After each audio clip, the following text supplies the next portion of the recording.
सम्मेलन हुआ है, इसके बारे में क्या बताना चाहेंगे आप अमृत चैनल के माध्यम से? देखिए, बहुत सीधी सी और सिंपल सी बात है। 1 दिसंबर को दिल्ली के रामलीला मैदान में हमारा परिसंघ एक विशाल रैली कर रहा है। जो रैली हो रही है दलित, ओबीसी, माइनॉरिटीज, आदिवासियों के हकों के लिए, उनके अधिकारों के लिए। दरअसल इस देश को, ये देश 85% इस देश के अंदर दलित हैं, ओबीसी हैं, माइनॉरिटीज हैं, आदिवासी हैं। इनको छिन भिन किया गया, इनको ख़त्म किया गया, इनको दमन किया गया, इनका शोषण किया गया। इनका शोषणकारी नीतियाँ आज भी चल रही हैं, कभी किसी नाम से, कभी किसी नाम से। अभी एक नई चीज़ लेके आए हैं कि साहब हम वक्फ को अमेंडमेंट करेंगे। वक्फ को हम जो वक्फ बिल लेके आ रहे हैं अमेंड करने के लिए, बेसिकली ये वक्फ को हड़पने की इनकी कोशिश है। गुलाम तो ऑलरेडी बनाए हुए हैं वक्फ को हड़पने की कोशिशें हैं।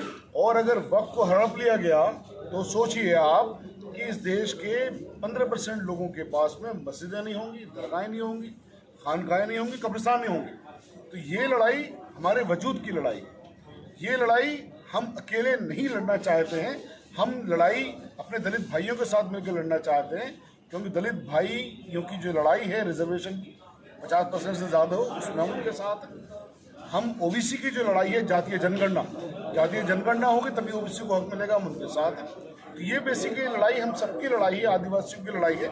इसलिए इस लड़ाई को हम जम करके मजबूती के साथ लड़ना चाहते हैं। जो अमित शाह का जो सवाल अभी उन्होंने किया, जो ऐलान किया कि डंके की चोट पे हम इसको बिल्कुल लेके आएंगे, हम यहाँ पर ये बताना चाहते हैं कि उस डंके को हम ख़त्म करने का काम करेंगे। उस डंके को ही हम ख़त्म करने का काम करेंगे जिस डंके की चोट की वो बात करते हैं। 1 तारीख को दिल्ली के अंदर रामलीला मैदान में विशाल रैली करके, और जब देश के युवा, देश का यूथ या देश के लोग सड़कों पर आते हैं तो हमने बड़ी बड़ी सरकारों को फेल होते हुए देखा है, बड़ी बड़ी सरकारों को ख़त्म होते हुए देखा है। ये लोग सुप्रीम कोर्ट का सम्मान नहीं करते, ये लोग संविधान का सम्मान नहीं करते, ये लोग कानून का सम्मान नहीं करते। कल ऑनरेबल सुप्रीम कोर्ट ने जो कहा, वो ये कहा, इनके लिए कहा खास तौर से, कि कार्यपालिका में और जुडिशरी में फ़र्क होना चाहिए। कार्यपालिका जुडिशरी का काम नहीं कर सकती, तो जुडिशरी के काम अलग हैं, कार्यपालिका का काम अलग है। कार्यपालिका जुडिशरी काम में हस्तक्षेप ना करे।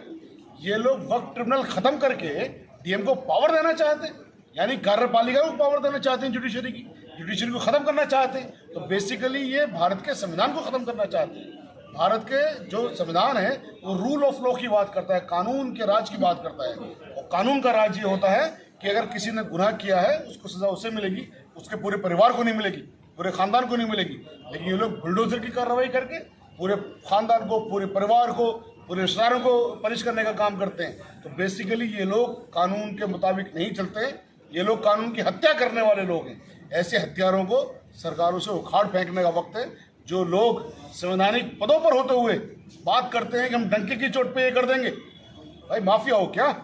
डंके की चोट पे आप भाषा देके क्या बात कर रहे हैं? आपके पास अगर पार्लियामेंट के अंदर ताकत है तो आप कहेंगे डंके की चोट पर, तो लोगों की कोई ताकत नहीं है क्या? लोगों की ताकत है इस देश के अंदर, और उसी ताकत को दिखाने का वक्त है। हम भी ये बात डंके की चोट पे कह रहे हैं कि हम उनके, अमित शाह जी के इस डंके को तोड़ देंगे। धन्यवाद।